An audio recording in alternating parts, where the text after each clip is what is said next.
जन्माद्यस्य यतोऽन्वयादितरतश्चार्थेष्वभिज्ञस्वराट् तेने ब्रह्महृदाय आदिकवये मुह्यन्ति यं सूरयः तेजो वारिमृदां यथा विनिमयो यत्र त्रिसर्गो मृषा धाम्ना स्वेन सदा निरस्तकुहकं सत्यं परं धीमहि श्रीयत्ररूपिण्युरुगाय पादयोः करोति मानं बहुधा विभूतिभिः प्रियङ्कश्चितायाः कुसुमाकरानुगैर्विगीयमाना प्रियकर्मगायते देहेन्द्रियप्राणमनोऽभिमानो जीवोऽन्तरात्मा गुणकर्ममूर्तिः सूत्रं महानित्युरुधेह गीतः संसार आधावतिकारतन्त्रः यस्वानुभावमखिलश्रुतिसारमेकम् अध्यात्मदीपमतितीर्षतां तमोऽन्धम् संसारिणां करुणयाः पुराणगुह्यम् तं व्याससूनुमुपयामि गुरुं मुनीनां निगमकल्पतरोर्गलितं फलं सुखमुखादमृतद्रवसंयुतं पिबत भागवतं रसमालयं मुहुरहो रसिका भुवि भावुकाः नैतन्मनस्तव कथासु विकुण्ठनाथ सम्प्रीयते तुरिततुष्टमसाधु तीव्रम् कामातुरं हर्षशोकभयैषणार्तं तस्मिन् कथं तव गतिं विमृशामि दीनः श्रीगुरुभ्यो नमः। नूनं दीनाः वयम् अस्माकं च मनः विकुण्ठनाथस्य कथासु न रमते। यतः दुरितदुष्टमिदम् असाधु तीव्रतम् कामातुरं हर्षशोक भयैषणार्थञ्च एतादृशं प्राकृतं मनः अवलम्ब्य हे विकुण्ठनाथ कथं तव कथां शृणुयाम्, कथं वा मन्वीय, कथं तमां च ध्यायेयम्। तथापि आत्मसमं खलु पतत्रिणः नभः पतन्ति। तथैव पामराः अपि वयम् आत्मसममेव तदिदं गुह्यं ब्रह्मतत्त्वं शृणवाम मनवामहे ध्यायाम च। तादृशोऽयम् अल्पः प्रयासः अत्र भागवते द्वितीये स्कन्धे 9मे अध्याये दशमस्य श्लोकस्य श्रवणरूपः अथेदानीम् अनुवर्तते। न वर्तते यत्र रजस्तमस्तयोः इति। ಭಗವಂತನ ಈ ಲೋಕದಲ್ಲಿ ಮಾಯಾ ಅಂದರೆ ತ್ರಿಗುಣಾತ್ಮಕವಾದ ಜಡ ಪ್ರಕೃತಿ ಇರೋದಿಲ್ಲ, ಮಾಯೆಯ ವಿಕಾರಗಳಿರೋದಿಲ್ಲ. 10ನೇ ಶ್ಲೋಕ ಹೀಗೆ ಹೇಳ್ತದೆ, 2ನೇ ಸ್ಕಂದದ 9ನೇ ಅಧ್ಯಾಯದ 10ನೇ ಶ್ಲೋಕ. ಕಾಲ ವಿಕ್ರಮ ಅಂದರೆ ಕಾಲದ ಪರಿಣಾಮದಿಂದ ಆಗುವಂತಹ ಮುಪ್ಪು, ಸಾವು ಮೊದಲಾದವುಗಳಾಗೋದಿಲ್ಲ. ಅಸು ಅಂತ ಬಂದಿದೆ, ಈಗಾಗಲೇ ಅಲ್ಲಿ ನಾವು ಅಸುರ ಅಂತ ಶಬ್ದ ಬಂದಿದೆ, ಅದನ್ನ ಈಗಾಗಲೇ ನೋಡಿದ್ದೇವೆ. ಅಸು ಅಂದರೆ ದೈತ್ಯರನ್ನ ದುಷ್ಟಶಕ್ತಿಗಳನ್ನು ಹೊಡೆದಟ್ಟುವ ಭಗವಂತ. ಅವನಲ್ಲಿ ರಮಂತೆ ಸುಖ ಯಾರು ಪಡ್ತಾರೋ ಅಂಥ ಅಂಥವ್ರನ್ನ ಅಸುರರು ಅನ್ಬೇಕು. ಸುರಾಶ್ಚತೆ ಅಸುರಾಶ್ಚ ಸುರಾಸುರಾಹ ಅಂತ ಅದರ ತಾತ್ಪರ್ಯ. ಮೂಲತಃ ದೇವತೆಗಳು ಅವರು ಅಸು ಅಂದರೆ ಭಗವಂತನಲ್ಲಿ ಆಸಕ್ತವಾದ ಚಿತ್ತ ಇದ್ದವರಾದ್ರಿಂದ ಅವರನ್ನೇ ಅಸುರ ಅಂತ ಕರೀತಾರೆ. ಹೀಗೆ ಕರ್ಮಧಾರಯ ಸಮಾಸ ಅಂತ ವಿಜಯಧ್ವಜರ ಅಭಿಪ್ರಾಯ. ಸುರಾಶ್ಚ ಅಸುರಾಶ್ಚ ಅಂತ ಯಾದವಾರ್ಯರ ಅಭಿಪ್ರಾಯ. ಕೆಲವರು ಅಸುರರು ಕೂಡ ಭಗವಂತನ ಭಕ್ತರಿದ್ದಾರೆ ಅಂತ. ಈಗಾಗಲೇ ಹಿಂದೆ ಹೇಳಿದ್ದೆ, ಇದು ಅನುವ್ಯಾಖ್ಯಾನದಲ್ಲೂ ಕೂಡ 4ನೇ ಅಧ್ಯಾಯದ 2ನೇ ಪಾದದಲ್ಲಿ ಬಂದಿದೆ ಅಂತ. ಅಲ್ಲಿ ಅಸುರಾಹ ಅಂದರೆ ಸಾಧವಃ ಸಂತಿ, ಕೆಲವರು ಅಸುರರು ಸಾಧುಗಳು ಕೂಡ ಇದ್ದಾರೆ ಅಂತ ಜಯತೀರ್ಥರು ಟೀಕಾದಲ್ಲಿ ಬರೆದಿದ್ದಾರೆ. ಜಯತೀರ್ಥರು ಅಲ್ಲಿ ಹೇಳ್ತಾರೆ ಆ ಶ್ಲೋಕದ ಟೀಕಾದಲ್ಲಿ, ಸತ್ವ ಶಬ್ದಕ್ಕೆ ಅನೇಕ ಅರ್ಥಗಳಿವೆ. ಪ್ರಕೃತಿಯ ಪರಿಣಾಮಕ್ಕೂ ಕೂಡ ಸತ್ವ ಅಂತ ಹೇಳ್ತಾರೆ. ಕೆಲವು ಕಡೆ ಸಾಧುತ್ವ, ಸಜ್ಜನಿಕೆ ಇತ್ಯಾದಿ ಅರ್ಥದಲ್ಲಿ ಕೂಡ ಸತ್ವ ಶಬ್ದವನ್ನು ಪ್ರಯೋಗ ಮಾಡ್ತಾರೆ. ಇಲ್ಲಿ ಸತ್ವವಿಲ್ಲ ಅಂದ್ರೆ ಏನರ್ಥ?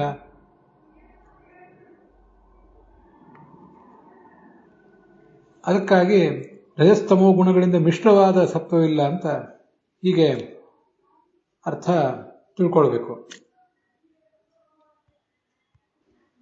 ಸತ್ವ ರಜಸ್ಸು ತಮಸ್ಸು ಮೂರು ಕೂಡ ಅಲ್ಲಿ ಇರುವುದಿಲ್ಲ ಅಂದರೆ ಬಂಧಕತೆಯ ವ್ಯಾಪಾರಾಭಾವ ಅಂತ ಜಯತೀರ್ಥರು ಅದಕ್ಕೆ ಅರ್ಥ ಬರೆದಿದ್ದಾರೆ ಟೀಕಾದಲ್ಲಿ. ಅದನ್ನೇ ಯಾದವಾರ್ಯರು ಜಯತೀರ್ಥರು ಯಾವ ವಾಕ್ಯವನ್ನು ಬರೆದಿದ್ದಾರೆ ಅದೇ ವಾಕ್ಯವನ್ನೇ ಯಾದವಾರ್ಯರು ಕೂಡ ತಗೊಂಡಿದ್ದಾರೆ. ಗುಣಗಳು ಇರ್ತವೆ, ಆದರೆ ಆತನನ್ನ ಕಟ್ಟಿ ಹಾಕೋದಿಲ್ಲ ಅಷ್ಟೇ. ಅವು ಆ ಗುಣಗಳು ಹೋಗುವುದಾದರೂ ಎಲ್ಲಿಗೆ? ಲಕ್ಷ್ಮೀದೇವಿ ಇದ್ದಾಳೆ ಅಂದರೆ ಅವಳ ಅಭಿಮಾನಕ್ಕೆ ಪಾತ್ರವಾದಂತಹ ಸತ್ವರಜಸ್ತಮೋ ಗುಣಗಳು ಇರ್ತವೆ. ಆದರೆ ಲಕ್ಷ್ಮೀನಾರಾಯಣನ ಅನುಗ್ರಹ ಅವನಿಗಾಗಿರೋದ್ರಿಂದ ಅವನನ್ನು ನಾವು ಕಟ್ಟಿ ಹಾಕೋದಿಲ್ಲ ಅಂತ ಇಷ್ಟೇ ತಾತ್ಪರ್ಯ. ಶುದ್ಧ ಸತ್ವ ಒಂದೇ ಇರ್ತದೆ, ಜಡ ರಜೋಗುಣ ತಮೋಗುಣಗಳಿಂದ ಮಿಶ್ರವಲ್ಲದ ಶುದ್ಧ ಸತ್ವ ಒಂದೇ ಇರ್ತದೆ ಅಂತ ಅಲ್ಲಿ ಶ್ರೀಧರರು ಮೊದಲಾದವರು ಕೂಡ ಹೇಳಿದ್ದಾರೆ. ನಾವು ನಮ್ಮ ವ್ಯಾಖ್ಯಾನದಲ್ಲಿ ಅದೇ ಸಿದ್ಧಾಂತವನ್ನೇ ಒಪ್ಕೊಳ್ತೇವೆ. ಶುದ್ಧ ಸತ್ವ ಒಂದಕ್ಕೆ ಮೋಕ್ಷದಲ್ಲೂ ಕೂಡ ಕಾರ್ಯ ಇದೆ ಅಂತ. ಅದನ್ನು ಈ ಹಿಂದೆ ಒಂದ್ಸಲಿ ನೋಡಿದ್ದೀವಿ, ಮುಂದೆ ಕೂಡ ನಾವು ನೋಡೋರಿದ್ದೇವೆ. ಅದರ ನಂತರ ಅಲ್ಲಿರುವಂತಹ ಪುರುಷರ ವರ್ಣನೆ, ಶ್ಯಾಮಾವದಾತ ಶತಪತ್ರ ಲೋಚನಾ ಅಂತ. ಅಲ್ಲಿರುವಂತಹ ನಿವಾಸಿಗಳು ಶ್ಯಾಮ ನೀಲವರ್ಣದವರಾಗಿರ್ತಾರೆ, ಅವದಾತಾಹ ಶುಭ್ರರಾಗಿರ್ತಾರೆ, ಕಮಲದಂತೆ ಕಣ್ಣುಳ್ಳವರು, ಪೀತಾಂಬರ ಹುಟ್ಟಿದ್ದಾರೆ, ಒಳ್ಳೆ ಕಾಂತಿಯುಕ್ತರಾಗಿರ್ತಾರೆ, ಸೌಂದರ್ಯಶಾಲಿಗಳಾಗಿರ್ತಾರೆ. 4 ಕೈಯುಳ್ಳವರು, ಹೊಳೆಯುವ ರತ್ನಖಚಿತವಾದ ಬಂಗಾರದ ಆಭರಣಗಳನ್ನು ಧರಿಸಿರ್ತಾರೆ. ಎಲ್ಲರೂ ಒಳ್ಳೆ ತೇಜಸ್ವಿಗಳು. ಅಲ್ಲಿ ಅವದಾತ, ಶ್ಯಾಮಾವದಾತ ಅಂದ್ರೆ ಅವದಾತ ಅಂದ್ರೆ ನಿರ್ಮಲ ಅಂತ ಅರ್ಥ ಹೇಳ್ತಾರೆ ಜಯತೀರ್ಥರು. ಸ್ವಚ್ಛವಾದದ್ದು ಅಂತ. ನೀಲಬಣ್ಣ ಆದರೆ ಸ್ವಚ್ಛವಾಗಿರ್ತದೆ, ಕಲುಷಿತವಾದ ನೀಲಬಣ್ಣ ಅಲ್ಲ ಅಂತ. ಸುಪೇಶಸಃ ಅಂದ್ರೆ ಸುರೂಪಾಹ, ಒಳ್ಳೆ ಅಲಂಕಾರ ಇದ್ದವರು, ಸುಂದರವಾದ ರೂಪ ಇದ್ದವರು ಅಂತ. ಅಲ್ಲಿ ಸುಷ್ಟು ಪೇಶಃ ಸೌಂದರ್ಯಂ ಯೇಷಾಂತೆ ಸುಪೇಶಸಃ ಅಂತ ವಿಜಯಧ್ವಜರು ಅದಕ್ಕೆ ಅರ್ಥ ಮಾಡಿದ್ದಾರೆ.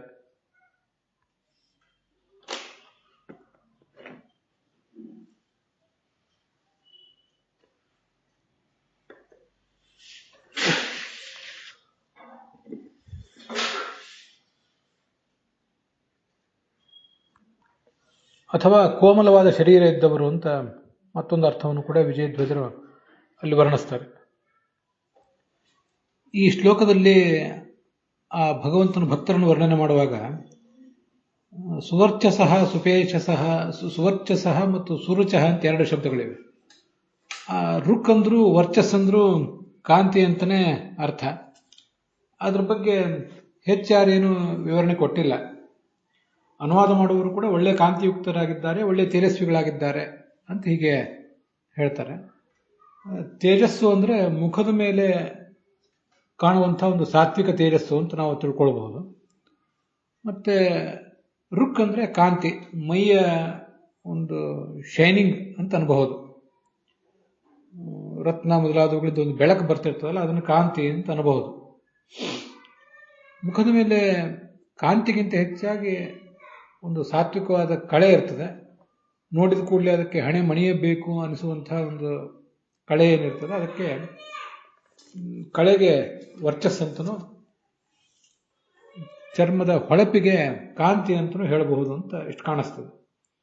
ಅದಕ್ಕೆ ಜಯತೀರ್ಥರು ಅದನ್ನು ತಮ್ಮ ಟೀಕಾದಲ್ಲಿ ವ್ಯಾಖ್ಯಾನ ಮಾಡುವಾಗ ರುಕ್ ಅಂದರೆ ಪ್ರಭಾ ಅಂತ ಅರ್ಥ ಮಾಡಿದ್ದಾರೆ, ವರ್ಚಸ್ ಅಂದರೆ ಬಲ ಅಂತ ಅರ್ಥ ಮಾಡಿದ್ದಾರೆ. ರಾಘವೇಂದ್ರ ಸ್ವಾಮಿಗಳು ಕೂಡ ಅದನ್ನು ರುಕ್ ಮತ್ತೆ ವರ್ಚಸ್ ಅನ್ನುವುದಕ್ಕೆ ಪುನರುಕ್ತಿ ದೋಷ ಬರದೇ ಇರಲಿ ಅಂತ ಹೀಗೆ ಮಾಡಿದ್ದಾರೆ ಅಂತ ಬರೆದಿದ್ದಾರೆ. ಆ ಅರ್ಥವನ್ನು ಸ್ವೀಕಾರ ಮಾಡ್ಕೊಳ್ಳೋದು ಒಳ್ಳೆಯದು. ವರ್ಚಸ್ ಅಂದರೆ ಹೀಗೆ ತೋಳ್ಬಲಕ್ಕಿಂತ ಒಂದು ಅಧ್ಯಾತ್ಮದ ಬಲ, ಮನೋಬಲ, ಅದನ್ನು ವರ್ಚಸ್ಸು ಅಂತ ಹೇಳ್ಬೋದು. ಈ ಜಗತ್ತಿನಲ್ಲಿ ಕೂಡ ವರ್ಚಸ್ವಿ ನಾಯಕರು ಅಂತ ಹೇಳ್ತಿರ್ತಾರೆ. ಅವ್ರ ಹೆಸರು ಹೇಳಿದ ಕೂಡಲೇ ಎಲ್ಲ ಆಗ್ತದೆ ಅಂತ. ವ್ಯಕ್ತಿತ್ವದ ಬಲ, ಅದನ್ನು ಹೀಗೆ ನಾವು ತಿಳ್ಕೊಳ್ಬಹುದು. ಈ 11ನೇ ಶ್ಲೋಕದ ವ್ಯಾಖ್ಯಾನದಲ್ಲಿ ವಿಜಯಧ್ವಜರು ಇದು ಸಾರೂಪ್ಯ ಮುಕ್ತರ ಲಕ್ಷಣ ಅಂತ ವರ್ಣನೆ ಮಾಡಿದ್ದಾರೆ. ಮುಕ್ತಿ ಅಂತನ್ನೋದು ಅನೇಕ ಥರ ಇದೆ. ಕೆಲವರು ಮುಕ್ತರಾಗಿ ಭಗವಂತನ ಲೋಕದಲ್ಲಿರೋದಿಲ್ಲ, ಬೇರೆ ಬೇರೆ ಲೋಕಗಳಲ್ಲೇ ಇರ್ತಾರೆ. ಕೇಚಿದ ಅತ್ರೈವ ಮುಚ್ಚಂತೆ ಅಂತ ಏನು ಶಾಸ್ತ್ರದಲ್ಲಿ ಬಂದಿದೆ, ಆ ದೃಷ್ಟಿಯಿಂದ. ಸೂತ್ರ ಭಾಷ್ಯದಲ್ಲಿ ಆಚಾರ್ಯರು ಇದನ್ನ ವರ್ಣನೆ ಮಾಡಿದ್ದಾರೆ. ಓಮಿತ್ಯೇವ ಪರಂ ದೇವಂ ಉಪಾಸ್ಯ ಹರಿಮವ್ಯಯಂ, ಭಗವಂತನನ್ನು ಉಪಾಸನೆ ಮಾಡಿ ಕೇಚಿದ ಅತ್ರೈವ ಮುಚ್ಚಂತೆ, ಈ ಲೋಕದಲ್ಲೇ ಭೂಹು ಇತ್ಯಾದಿ ಲೋಕಗಳಲ್ಲೇ ಇರ್ತಾರೆ. ಅತ್ರೈವ ಚ ಸ್ಥಿತಿಸ್ತೇಷಾಂ ಅಂತರಿಕ್ಷೇ ತು ಕೇಚನ, ಕೆಲವರು ಅಂತರಿಕ್ಷದಲ್ಲಿ ಭೂಹರ್ ಲೋಕದಲ್ಲಿ, ಕೇಚಿತ್ ಸ್ವರ್ಗೆ ಸ್ವರ್ಲೋಕದಲ್ಲಿ ಕೆಲವರು, ಮಹರ್ ಲೋಕದಲ್ಲಿ ಕೆಲವರು, ತಪೋಲೋಕದಲ್ಲಿ ಕೆಲವರು, ಕೇಚಿತ್ ಸತ್ಯಲೋಕದಲ್ಲಿ ಕೆಲವರು,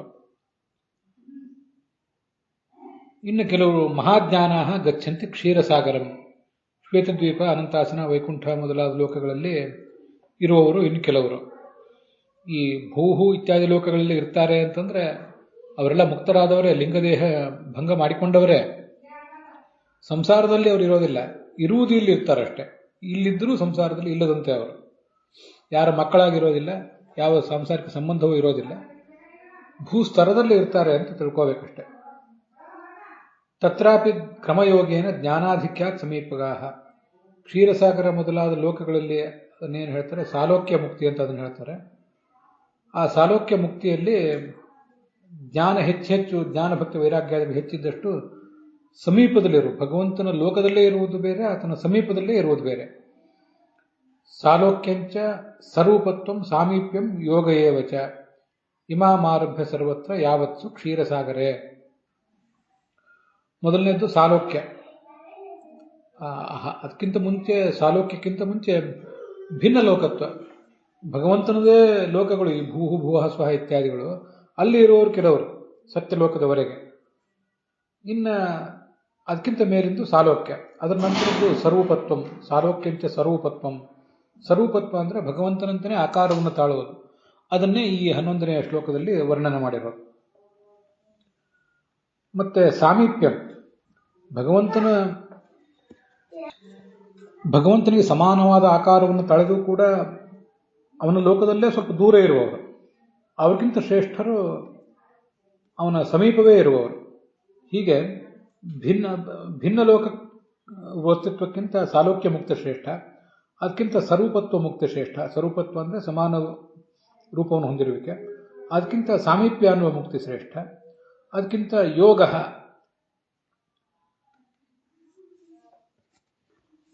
ಅದನ್ನೇ ಸಾಯುಜ್ಯ ಮುಕ್ತಿ ಅಂತ ಹೇಳೋದು, ಅದು ಮತ್ತೂ ಶ್ರೇಷ್ಠ. ಭಗವಂತನ ಅಂಗಾಂಗಗಳಿಂದಲೇ ಅವರು ಸುಖವನ್ನು ಕಾಣುವವರು. ಅದನ್ನು ಸೂತ್ರ ಭಾಷ್ಯದಲ್ಲಿ ಹೇಳಿದ್ದಾರೆ. ಆದತ್ತೇ ಹರಿಹಸ್ತೇನ, ಇವನು ಏನಾದರೂ ಕೆಲಸ ಮಾಡಬೇಕಾದ್ರೆ ಭಗವಂತನ ಕೈಗಳ ಮೂಲಕವೇ ತಗೋತಾನೆ. ಭಗವಂತ ತಾನು ಒಳಗೆ ಆತನ ಇಟ್ಕೊಂಡಿರ್ತಾನೆ. ಹರಿದೃಷ್ಟಿಯೋ ಪಶ್ಯತಿ, ಭಗವಂತನ ಕಣ್ಣಿಂದಲೇ ನೋಡ್ತಾನೆ. ಗಚ್ಚೇಚ್ಛ ಹರಿಪಾದೇನ, ಭಗವಂತನ ಪಾದಗಳಿಂದಲೇ ಹೋಗ್ತಾನೆ. ಮುಕ್ತಸ್ಯೈಷ ಸ್ಥಿತಿರ್ಭವೇತ್ ಅಂತ. ಗಚ್ಛಾಮಿ ವಿಷ್ಣು ಪಾದಾಭ್ಯಾಂ ವಿಷ್ಣು ದೃಷ್ಟ್ಯಾಚ ದರ್ಶನಂ ಅಂತ, ಹೀಗೆ ಅದನ್ನೆಲ್ಲ ಬೇರೆ ಬೇರೆ ಕಡೆ ಪುರಾಣಗಳಲ್ಲಿ ವರ್ಣನೆ ಮಾಡಿದ್ದಾರೆ. ಈ ಸಾಯುಜ್ಯ ಮುಕ್ತಿಗಿಂತ ಸರ್ವಾಂಗ ಸಾಯುಜ್ಯ ಅಥವಾ ಸಾರ್ಷ್ಟಿ ಮುಕ್ತಿ ಅಂತ ಅದನ್ನು ಕರೀತಾರೆ. ಅದು ಭಾಗವತದಲ್ಲಿ ಮುಂದೊಂದು ಕಡೆ ಬರೋದಿದೆ, ಆಗ ಮತ್ತೆ ಅದನ್ನು ನೋಡೋಣ. ಅದು ಇನ್ನೂ ಶ್ರೇಷ್ಠ.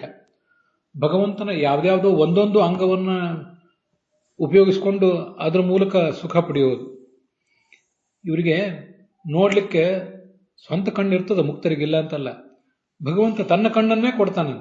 ಇದರ ಮೂಲಕ ನೋಡು, ನನ್ನ ಕಣ್ಣಿನ ಮೂಲಕ ನಿನ್ನ ಕಣ್ಣಿನಿಂದ ನೋಡು ಅಂತ ಕೊಟ್ಟಿರ್ತಾನೆ. ನಾವೊಂದು ಸಾಮಾನ್ಯ ಕಣ್ಣಿನಿಂದ ನೋಡೋದಕ್ಕಿಂತ ಕನ್ನಡಕ ಹಾಕೊಂಡು ನೋಡಿದರೆ ಹೇಗೆ ಸ್ಪಷ್ಟತೆ ಹೆಚ್ಚಿರ್ತದೋ ಹಾಗೆ ಅಂತ ಕಾಣಿಸ್ತದ. ಇದಕ್ಕೆಲ್ಲ ಬೇರೆ ಬೇರೆ ಉದಾಹರಣೆಗಳನ್ನು ಕೊಡ್ತಿದ್ರು ನಮ್ಮ ಗುರುಗಳು ಸುವಿದ್ಯೇಂದ್ರ ತೀರ್ಥರು. ನಾವೊಂದು ವಾಹನದಲ್ಲಿ ಹೊರಟಿದ್ದೀವಿ, ನಮ್ಮ ಜೊತೆಗೆ ನೀವು ಬನ್ನಿರಿ, ನಿಮ್ಮ ವಾಹನದಲ್ಲಿ ನೀವು ಬನ್ನಿರಿ, ನಮ್ಮ ವಾಹನದಲ್ಲಿ ನಾವು ಹೋಗ್ತೇವೆ, ಇಬ್ಬರು ಜೊತೆಗೆ ಹೋಗೋಣ ಅಂತ ಹೇಳುವುದು ಒಂದು. ನಿಮ್ಮ ವಾಹನ ಯಾಕೆ ತರ್ತೀರಿ, ನಮ್ಮ ವಾಹನದಲ್ಲೇ ಬಂದು ಕೂತ್ಕೊಳ್ಳಿ ಅಂತ ಹೇಳಿದರೆ ಅದು ಇನ್ನೂ ಹೆಚ್ಚು ಆಪ್ತತೆಯನ್ನು ತೋರಿಸ್ತದೆ. ಇದು ನಮ್ಗೆ ಗೊತ್ತಿದೆ. ಅನೇಕ ಬಾರಿ ರಾಜಕೀಯ ನಾಯಕರು, ಬೇರೆ ಬೇರೆ ದೇಶದ ಮುಖಂಡರು ತುಂಬ ಆಪ್ತತೆ ಇದ್ದರೆ ಅವರ ವಾಹನದಲ್ಲೇ ಇವ್ರ ವಾಹನದಲ್ಲಿ ಅವರು ಹೀಗೆಲ್ಲ ಸಂಚಾರ ಮಾಡ್ತಿರ್ತಾರೆ. ಅದು ಅವರ ನಡುವಿನ ಆಪ್ತತೆಯನ್ನು, ಸ್ನೇಹದ ರಾಷ್ಟ್ರಗಳ ನಡುವಿನ ಸ್ನೇಹ ಬಂಧವನ್ನು ಸೂಚಿಸ್ತದೆ. ಹೀಗೆ ಭಗವಂತ ತನ್ನ ಯಾವುದೋ ಒಂದು ಅಂಗವನ್ನು ಆ ಮುಕ್ತರಿಗೆ ಕೊಡುವುದಕ್ಕಿಂತ ಸರ್ವಾಂಗಗಳನ್ನು ನೀನು ಇದನ್ನು ತಗೋ ಅಂತ ಹೇಳುವುದು ಇನ್ನೂ ದೊಡ್ಡ ಮುಕ್ತಿ. ಮುಕ್ತಿಯಲ್ಲೇ ಅದು ದೊಡ್ಡದು ಅಂತ ವರ್ಣನೆ ಮಾಡ್ತಾರೆ. ಇಲ್ಲಿ ಹೇಳಿರುವುದು ಆ ಸಾರೂಪ್ಯ ಅನ್ನೋ ಒಂದು ಮುಕ್ತಿಯನ್ನ ಅಂತ ಅದರ ತಾತ್ಪರ್ಯ. ರಜೋಗುಣ ತಮೋಗುಣಗಳಿಂದ ಮಿಶ್ರ ಅಲ್ಲದ ಒಂದು ಸತ್ವ ಇರ್ತದೆ ಅಂತ ಇಲ್ಲಿ ಬಂದಿದೆ. ಆ ಸತ್ವವನ್ನೇ ಉಪಯೋಗ ಮಾಡಿಕೊಂಡು ಬೇರೆ ಬೇರೆ ರೂಪಗಳನ್ನು ತಾಳ್ತಾರೆ. ಶುದ್ಧ ಸತ್ವವನ್ನು ಉಪಯೋಗ ಮಾಡಿಕೊಂಡು ಕೆಲವರು ಬೇರೆ ಬೇರೆ ರೂಪಗಳನ್ನು ಕೂಡ ತಾಳ್ತಾರೆ. ತಮ್ಮ ಮೂಲಭೂತವಾದ ಸ್ವರೂಪ ದೇಹ ಅಲ್ಲದೇನೆ ಬೇರೆ ರೂಪವನ್ನು ತಾಳ್ತಾರೆ ಅಂತ ಅದರ ತಾತ್ಪರ್ಯ. ಇದರ ನಂತರ 12ನೇ ಶ್ಲೋಕದಲ್ಲಿ ನಾವು ನೋಡಬೇಕಾದಂತೆ ವಿಶೇಷ ಏನಿಲ್ಲ. ಆ ಸಾರೂಪ್ಯ ಮುಕ್ತಿಯನ್ನು ಹೊಂದಿದ ಮುಕ್ತರ ಬಣ್ಣ ಹೇಗಿರ್ತದೆ ಅಂತ ವರ್ಣನೆ ಮಾಡಿದ್ದಾರೆ. ಆಕಾಶದಲ್ಲಿ ಮೋಡಗಳ ನಡುವೆ ಅವರು ವಿಮಾನಗಳಲ್ಲಿ ಸಂಚರಿಸ್ತಿರ್ತಾರೆ ತಮ್ಮ ಸಂಗಾತಿಯರ ಜೊತೆಗೆ ಅಂತ. ಮುಂದೆ ಶ್ರೀರತ್ನ ರೂಪಿಣಿ ಅನ್ನುವಂತಹ 13ನೇ ಶ್ಲೋಕ ಇದೆ. ಅಲ್ಲಿ ಆಚಾರ್ಯರು ಪ್ರೇಂಕಷಿತಾಯ ವಿಭೂತಯ ಅಂತ ಹೀಗೆ ವ್ಯಾಖ್ಯಾನಿಸಿದ್ದಾರೆ. ಶ್ರೀರತ್ನ ರೂಪಿಣಿ ಅನ್ನೋ ಶಬ್ದಕ್ಕೆ ಜಯತೀರ್ಥರು ಪ್ರತ್ಯಕ್ಷಳಾಗಿ ಅಲ್ಲಿ ಲಕ್ಷ್ಮೀದೇವಿ ಇರ್ತಾಳೆ, ಭಗವಂತನ ಪೂಜಾ ಮಾಡ್ತಿರ್ತಾಳೆ. ಬಹುಧಾ ಸ್ಥಿತಾಭಿ ವಿಭೂತಿಭಿ, ಅನೇಕ ರೂಪಗಳು, ಅನೇಕ ತನ್ನದೇ ಆದ ರೂಪಗಳ ಜೊತೆಗೆ ಆಕೆ ವಿಹಾರ ಮಾಡ್ತಿರ್ತಾಳೆ ಅಂತ ಅಲ್ಲಿ ವ್ಯಾಖ್ಯಾನ ಇದೆ. ಮತ್ತೆ ಕುಸುಮಾಕರಾನುಗೈಹಿ, ಅಲ್ಲಿ ದುಂಬಿ ಮೊದಲಾದವುಗಳು ಆಕೆಯ ಸುತ್ತಲೂ ಸಂಚರಿಸ್ತಾ ಇರ್ತವೆ. ಅವಳ ಗುಣಗಾನವನ್ನ ದುಂಬಿ, ಕೋಗಿಲೆ ಮೊದಲಾದವುಗಳು ಮಾಡ್ತವೆ ಅಂತ ಬಂದಿದೆ. ಅಲ್ಲಿ ವಿಜಯಧ್ವಜರು ಭೃಂಗ ಕೋಕಿಲಾದಯ ತದಾಕಾರ ಮಿತಾಹ ಬ್ರಹ್ಮಾದಯ, ಚತುರ್ಮುಖ ಬ್ರಹ್ಮ ಮೊದಲಾದ ದೇವತೆಗಳು ದುಂಬಿ, ಕೋಗಿಲೆ ಮೊದಲಾದ ರೂಪಗಳನ್ನು ತಾಳಿರ್ತಾರೆ ಅಂತ ಅರ್ಥ ಬರೆದಿದ್ದಾರೆ. ಅಲ್ಲಿ ಎರಡು ಸಂಗತಿಗಳನ್ನು ನಾವು ಗಮನಿಸಬೇಕು. ಮೂಲತಃ ಜೀವ ಸ್ವರೂಪದಲ್ಲೇ ಪಶು ಪಕ್ಷಿ ಮೊದಲಾದ ರೂಪಗಳಿರುವಂತಹ ಅನೇಕ ಜನ ಸಾಧಾರಣರಾದಂತಹ ಮುಕ್ತರು ಇರ್ತಾರೆ. ಅವ್ರಿಗಿಂತ ಪುರುಷಾಕಾರದ ಮುಕ್ತರು ಇನ್ನು ಕೆಲವರು ಇರ್ತಾರೆ. ಇದೆಲ್ಲ ಮುಕ್ತಿಯಲ್ಲೇ ಅವರ ಜೀವ ಸ್ವರೂಪವೇ ಆಗಿರ್ತದೆ. ಚತುರ್ಮುಖ ಬ್ರಹ್ಮ ಮೊದಲಾದ ದೇವತೆಗಳು ಅವರ ಜೀವ ಸ್ವರೂಪ ಕೋಗಿಲೆಯಂತೆ ದುಂಬಿಯಂತೆ ಇರೋದಿಲ್ಲ. ಬಹಳ ಉನ್ನತ ದರ್ಜೆಯ ಮುಕ್ತರವರಾದ್ರಿಂದ ಭೃಂಗ ಕೋಕಿಲ ಅನ್ನುವ ರೂಪಗಳನ್ನು ತಾಳಿರ್ತಾರೆ. ದುಂಬಿಯಂತೆ ಕೋಗಿಲೆಯಂತೆ ರೂಪಗಳನ್ನು ಅವರು ಶುದ್ಧ ಸತ್ವಾತ್ಮಕವಾದ ರೂಪಗಳನ್ನ ತಾಳ್ತಾರಷ್ಟೇ. ಅದು ಹಿಂದಿನ ಶ್ಲೋಕದಲ್ಲಿ ಬಂದಿದೆ. ರಜೋಗುಣ ತಮೋಗುಣ ಮಿಶ್ರವಲ್ಲದ ಶುದ್ಧ ಸತ್ವ ಇರ್ತದೆ, ಅಂತಹ ರೂಪಗಳನ್ನ ಅವರು ತಾಳ್ತಾರೆ ಅಂತ ಅದರ ತಾತ್ಪರ್ಯ ಆಗ್ತದೆ. ಅದಕ್ಕೆಲ್ಲ ಶುದ್ಧ ಸತ್ವವನ್ನೇ ಆಶ್ರಯಿಸಿರ್ತಾರೆ. ಕೆಲವು ಜೀವರು, ಯಾರಾದರೂ ಸಾಧಾರಣರಾದ ಜೀವರು ದುಂಬಿ, ಕೋಗಿಲೆ ಮೊದಲಾದ ರೂಪದಲ್ಲಿದ್ದವರು ಇರ್ತಾರೆ. ಚತುರ್ಮುಖ ಬ್ರಹ್ಮನಂತ ದೊಡ್ಡ ದೇವತೆ ಭೃಂಗ ಕೋಗಿಲೆ ರೂಪವನ್ನು ತಾಳಬೇಕಷ್ಟೆ ತನಗೆ ಬೇಕಾದಾಗ, ತನ್ನ ಲೀಲೆಗಾಗಿ. ಮೂಲ ಸ್ವರೂಪದಲ್ಲೇ ದುಂಬಿ, ಕೋಗಿಲೆ ಮೊದಲಾದವರು ಕೂಡ ಕೆಲವು ಜೀವರು ಇರ್ತಾರೆ ಅನ್ನೋದನ್ನ ಗಮನಿಸಬೇಕು. ಆದರೆ ಲಕ್ಷ್ಮೀದೇವಿಯ ಸುತ್ತಮುತ್ತಲೂ ದುಂಬಿಯಾಗಿ, ಕೋಗಿಲೆಯಾಗಿ ಹಾಡುವ, ಅವಳ ಸೇವೆ ಮಾಡುವ ಭಾಗ್ಯ ಸಾಧಾರಣರಾದ ಮುಕ್ತರಿಗಿರೋದಿಲ್ಲ. ಭಾಗವತ ತಾತ್ಪರ್ಯದಲ್ಲಿ ಮುಂದೊಂದು ಕಡೆ ಬರೋದಿದೆ. ಸ್ಥಾವರ ಮುಕ್ತರು, ತೀರಾ ಕೆಳಗಿನವರು, ವೃಕ್ಷ ಬಳ್ಳಿ ಮೊದಲಾದ ಮೂಲ ಜೀವ ಸ್ವರೂಪವುಳ್ಳವರು, ಅವ್ರಿಗಿಂತ ಜಂಗಮ ಮುಕ್ತರು ಶ್ರೇಷ್ಠರು ಅಂತ. ಆ ಜಂಗಮ ಮುಕ್ತರು ಅಂದ್ರೆ ಈ ದುಂಬಿ, ಕೋಗಿಲೆ, ಪ್ರಾಣಿ, ಪಕ್ಷಿ ಮೊದಲಾದ, ಅದಕ್ಕಿಂತ ಮಾನುಷ ಮುಕ್ತರು ಅಂದ್ರೆ ಪುರುಷಾಕಾರವುಳ್ಳಂಥವರು ಇನ್ನು ಶ್ರೇಷ್ಠರು. ಅವರಿಗಿಂತ ಮೂಲ ಸ್ವರೂಪದಲ್ಲೇ ಬ್ರಾಹ್ಮಣನಾದವನು ಶ್ರೇಷ್ಠ. ಭಾಗವತ ತಾತ್ಪರ್ಯದಲ್ಲಿ ಕಪಿಲ ಋಷಿಯ ಮಾತುಗಳನ್ನು ಉಲ್ಲೇಖಿಸಿ ಆಚಾರ್ಯರು ಅದನ್ನೆಲ್ಲ ಹೇಳ್ತಾರೆ.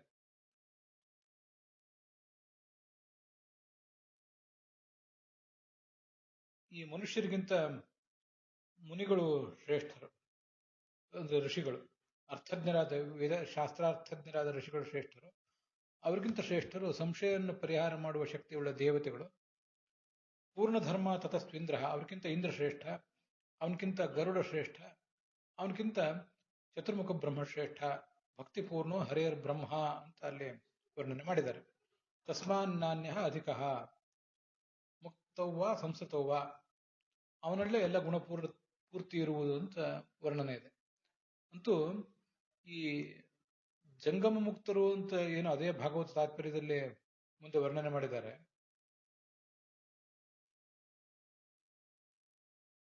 ಅದು ಸ್ಥಾವರ ಮುಕ್ತರು ಅನ್ನೋದು ತೀರಾ ಕೆಳಗಿಂದ, ಅದಕ್ಕಿಂತ ಜಂಗಮ ಮುಕ್ತರು ಅನ್ನೋದು ಶ್ರೇಷ್ಠ. ಚತುರ್ಮುಖ ಬ್ರಹ್ಮ ಅನ್ನೋದು ಕೊನೆಯ ಹಂತ. ಆದ್ರಿಂದ ಲಕ್ಷ್ಮೀದೇವಿ ಸೇವಾ ಮಾಡುವ ಶಕ್ತಿ ಪ್ರಾಯ ಆ ಜಂಗಮ ಮುಕ್ತರಿಗೆ, ತೀರಾ ಕೆಳಗಿನ ದರ್ಜೆಯ ಜಂಗಮ ಮುಕ್ತರಿಗೆ ಇರ್ತದೋ ಇಲ್ಲೋ ಅಂತ ಹೇಳೋದು ಕಷ್ಟ. ಮೂಲ ಸ್ವರೂಪದಲ್ಲಿ ಆ ದುಂಬಿ ಕೋಗಿಲೆ ಮೊದಲಾದ ರೂಪವನ್ನು ತಾಳಿದವರಿಗೆ. ಅದರಿಂದ ಲಕ್ಷ್ಮೀದೇವಿ ಸಮೀಪ ಇದ್ದು ಅವಳನ್ನು ಸೇವಾ ಮಾಡುವ ಶಕ್ತಿ ಇರುವುದು, ಹಾಗೆ ಭಗವಂತನ ಸಮೀಪ ಇದ್ದು ಆತನ ಸೇವಾ ಮಾಡುವ ಶಕ್ತಿ ಇರುವವರು ನಾವೀಗಾಗಲೇ ಅದನ್ನು ನೋಡಿದ್ದೇವೆ.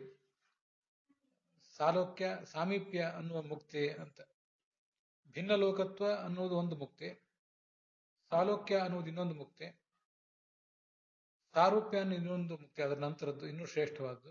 ಅದರ ನಂತರದ್ದು ಸಾಮೀಪ್ಯ ಮುಕ್ತಿಯನ್ನು ಪಡೆದವರಿಗೆ ಲಕ್ಷ್ಮೀ ದೇವಿಯ ಹಾಗೆ ನಾರಾಯಣನ ಸಮೀಪ ಇದ್ದು ಅವರಿಗೆ ಸೇವಾ ಮಾಡುವ ಒಂದು ಅವಕಾಶ ಇರ್ತದೆ. ಅಂತೂ ಈ ದುಂಬಿ ಕೋಗಿಲೆ ಮೊದಲಾದ ರೂಪವನ್ನು ತಾಳಿದವರು ಆ ಮುಕ್ತರು ಅಂತ ತಿಳ್ಕೊಳ್ಬಹುದು.